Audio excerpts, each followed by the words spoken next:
নমস্কার বন্ধুরা, তৃপ্তির রান্নাঘরে আপনাদের সবাইকে স্বাগত। আমার ভিডিওটি কাছে কিংবা দূরে যে যেখান থেকে দেখছেন না কেন, আশা করি আপনারা সবাই খুব ভালো আছেন।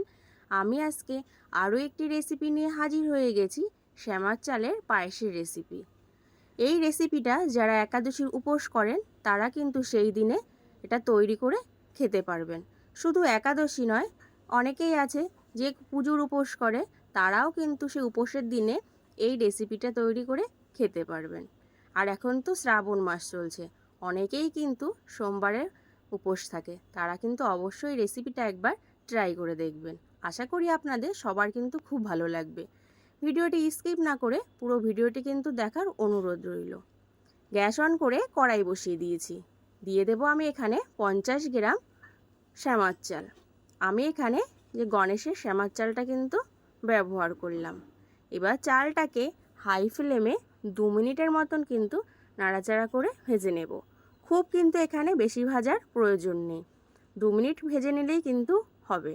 আর অবশ্যই কিন্তু এইভাবে নাড়াচাড়া করে চালটাকে ভাজতে হবে, না হলে কিন্তু চালটা পুড়ে যাওয়ার সম্ভাবনা থাকবে।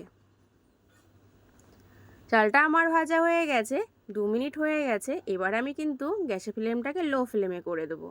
লো ফ্লেমে করে তারপরে চালটা কিন্তু একটা পাত্রে তুলে নেব।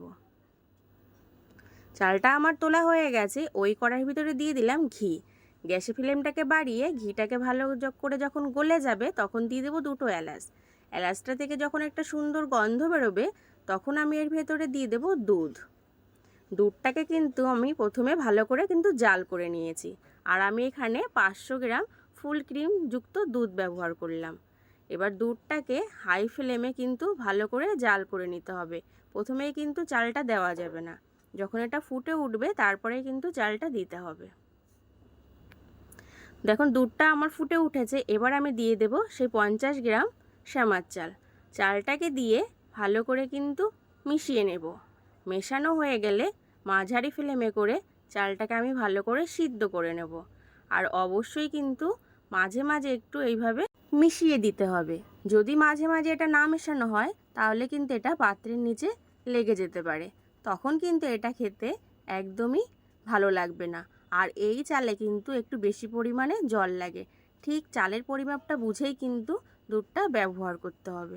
আমি কিন্তু এখানে 50 গ্রাম চাল ব্যবহার করেছি, আর তার জন্য কিন্তু আমি এখানে 500 গ্রাম দুধ নিয়েছি। এবার আমি চালটাকে ভালো করে সিদ্ধ করে নেব। চালটা কিন্তু আমার পুরোপুরি সিদ্ধ হয়ে গেছে। চালটা ভেজে নেওয়ার কারণে চালটা কিন্তু গোটা থাকবে, কিন্তু তার ভেতরে নরম হয়ে যাবে। এই চালটা কিন্তু খুব তাড়াতাড়ি গলে যায়, ঠিক সেই কারণে কিন্তু চালটাকে আমি ভেজে নিয়েছি।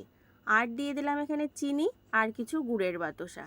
এবার চিনি আর গুড়ের বাতাসাটাকে ভালো করে কিন্তু সাথে মিশিয়ে নিতে হবে, যাতে চিনিটা একদম দানা দানা না থাকে, যাতে খুব ভালো করে পায়েসটার সাথে মিশে যায়। সব কিছুর সঙ্গে আমি ভালো করে কিন্তু মিশিয়ে নিয়েছি। এবার আমি এর ভেতরে দিয়ে দেব কিশমিশ আর কাজু বাদাম। অবশ্যই কিন্তু এই সময় গ্যাসের ফ্লেমটাকে একদম লো ফ্লেমে করে কিন্তু রেখে দিতে হবে। কিশমিশ কাজু বাদামটাকে আমি ভালো করে ধুয়ে একটু ভিজিয়ে রেখেছিলাম, সেটাই আমি এখন ব্যবহার করলাম।